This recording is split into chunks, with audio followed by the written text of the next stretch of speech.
Hello and welcome to Scrapping on the Fly. My name is Kristin and I'm here with my January series New Year Old Stash that I've combined with Baby Got Scraps, which was created by Kristin Crafts, to use up our scraps. And here is my basket. You will notice if you were watching in the beginning of January that this is getting much lower. I'm very excited. I'm getting quite a few things done. I still have some collection scraps that I'm going to work on, but right now I'm really just trying to get all these random. So I have decided that I was going to make a rainbow layout with a bunch of scraps. So I took a bunch of scraps just like this, and then I tore them to expose that white edge, and then I used a little double-sided tape and adhesed the very bottom flat part and started at the bottom, worked my way up with in rainbow order, adding pink in there, and this is what it looks like.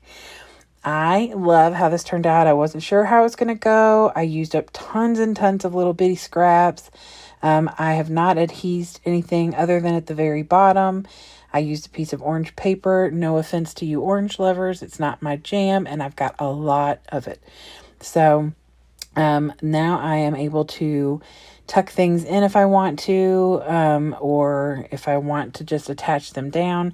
So then I pulled a bunch of stash out for my New Year old stash, and some of this stuff is old. I have some of the things from an earlier layout, like those little pinwheels that are from like 1992. I have some, these little shapes right here are from, these are the ones that are 1992. I have some stuff in the stash that is from, I think, 1994. Yep, the little, yep, that one right there. And I'm looking all around my desk because I have those little pinwheels, and I think those are like the oldest thing I have in my stash. They're old, guys, and I only have 2 left when I get done with this layout. There's no date on this, Mary Englebright, but I got that from like a big stash of stuff from a Facebook purchase. I've had a lot of this stash for a very long time, so I'm excited to use it up. These are the 2 fun pictures. I'm documenting my kids wearing Burger King hats, and so I'm just going to tuck the pictures in and then just embellish as much as I can. When I'm done, there is definitely room for more embellishments, and I'm not saying I won't go back, but we'll see.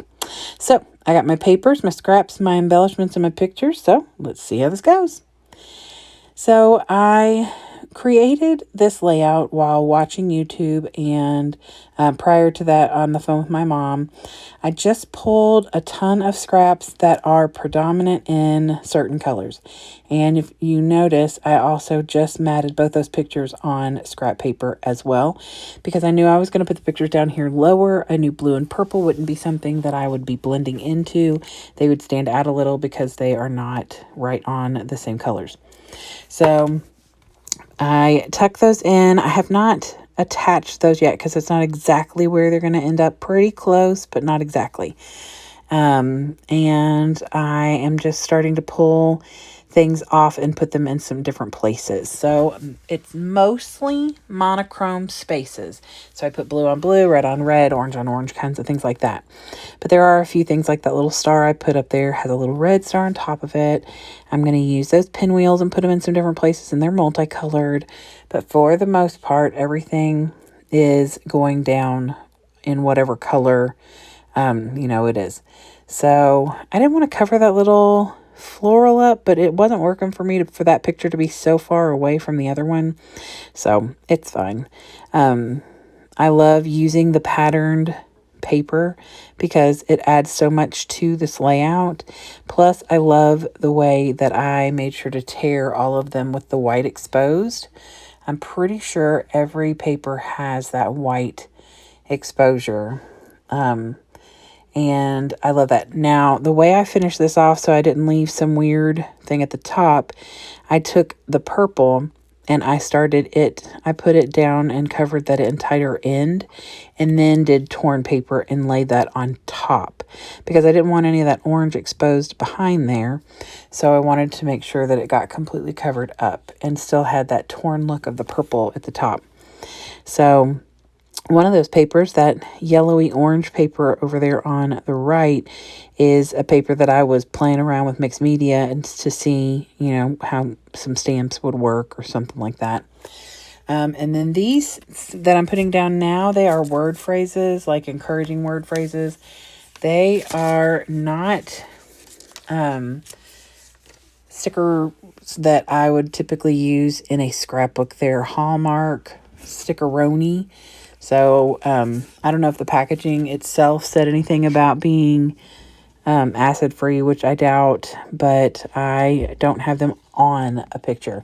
They are on paper, not touching a picture, so I'm okay with that. And I just tucked all the different at least one for every color in. I didn't really care if it was like the same word. I think the word excellence on there twice and maybe great or something like that. So I'm perfectly fine with that. I just enjoyed using up a bunch of stash. I even considered adding more because I have a ton more of those. When you buy those little sticker packets in like the card section or stationery section at Walmart or the store, there's like 4 or 8 sheets. So there was at least 8. There were 8 of these. And so I am down to 2 full one. Nope, 1 full one, 1 pretty full, and 1 mostly empty. But I did finish one off and was able to put it in my bag. I don't know if I told you all, but I'm keeping all the packaging that I empty off because it's going to be like at the end of the month, I'm going to say, look at all the stash I used. I'm super excited. So I used some smiley faces that I got. Those are also not photo safe, so none of those are touching the picture. Those are something I ordered off of Amazon. And I just thought they'd be cute. It came with this stash of like 20 sheets of these puffy stickers. And I just thought they'd be fun to add in on different layouts. Some of them are animals. Some of them are smiley faces. Some of them are dinosaurs. Some of them are, just all sorts of different things. Food, just odds and ends. So I decided that big red gap at the bottom needed something. I decided to put the title down there. And I chose to do hashtag best friends because my kids really are each other's best friends. They love each other so much. And not that they don't fight, even not living in the same house together, but they absolutely love each other and they do anything for the other one. So I decided to do the hashtag best friend. However, with the word Prince right there, it wasn't going to fit right. So I moved friends over. Then it looked weird to me and that frustrated me. So I decided I would add a word in between. And since they have crowns on their noggins, I decided I would add the word royal. So it says hashtag best royal friends. And I end up pulling Mondo Llama alphas out. And originally I pulled the black ones that are foamy, just like these American Crafts foam thickers. But I decided to go with the other Mondo Llamas that are multicolored because the whole thing is rainbow colored. So I figured that it would be a cool way to add color. Now, of course, they're all certain colors, so it's not like I could pick. So it's like 2 greens, 2 reds, and a blue. But I'm okay with that. And then I pull these little, I am fiddling with my Stamparatus, which is from Stamping Up. I bought it a couple months ago and have not really fiddled around with it yet. So I was fiddling with it last night and cut these little hello stamps out on purple paper. And I thought, I'm going to tuck that in up here because it just adds a little something else. And then I just felt like I needed something else. So I get my Flare Hut Flare. This is my rainbow colored box. I have a ton of other Flare that I've not organized yet, or it's in like collections and I've left them in there. So I picked a Flare to go in the orange, yellow, and blue that were, that solid color, or, mostly that color, like a polka dot or a grid, different, that zigzag up there of the blue. And I put them in places that I could tuck them because I love the look of that tucked flare.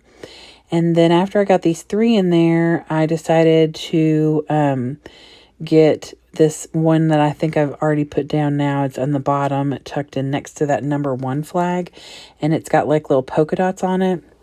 It is such a cute, it's almost like little baby doilies or a plate or something. They're so cute. So I am going to show you the close-ups. I did not have you all watch me create this layout because I wasn't sure I was going to, how it was going to turn out, first of all. And it would have taken me forever, although it didn't take as long as you would think. But this is a really fun way to use up your scraps. So if you all are willing to take, I don't know, maybe 15, 20 minutes, I think. I just tore papers that were small that I would have been throwing out. And I just put them down with a piece of double-sided tape at the end, tuck, tuck, tuck, and I love how this layout turned out. And like I said, I can still tuck more stuff in to these little places. So if I find more things that I like, I may just do that. So I hope you all enjoyed this layout in this video. I would love it if you would subscribe if you haven't already. I appreciate you for watching and subscribing and the thumbs up and all that good stuff. Please go check out all the people down below who are also playing along with Baby Got Scraps, and have a great day and happy scrapping.